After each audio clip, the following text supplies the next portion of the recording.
হ্যাঁ আমরা রেডি। ভালো আছেন ভাই? হ্যাঁ ভালো আছি। কি হলো ভাই, এক ভাই বোনের দিকে তাকিয়ে আছেন, একটু খাবারের দিকেও তাকান।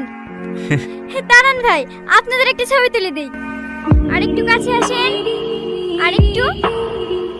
নিজের বোর কাছে লজ্জা করলে হয়, ভালো করে ধরেন।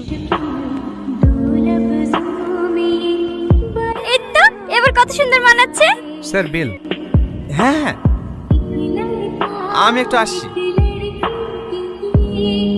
হ্যালো ওসমান। হ্যাঁ বল। বলছি খুব আর্জেন্ট, 500 টাকা ফোন পে হবে ভাই? ফোন পে তো হবে না রে ভাই, বাড়িতে ক্যাশ আছে, তুই মাকে কি বলকা দিয়ে দেবে? আমি তো একটু বাইরে ছিলাম। ঠিক আছে আমি অন্য কথা দেখছি। কি হলো এখানে দাঁড়িয়ে কেনে? এমনি। টাকা নাই? তোমার কাছে 300 টাকা গেলে দাও না, আমি বেতন পেলে তোমাকে দিয়ে দেবো। ছিটো নিচ্ছি, তুমি কি মানুষ বলো তো? তোমার একটা দায়িত্ব বলে জিনিস নাই, টাকা নাই আগে বলবা, আসতাম না।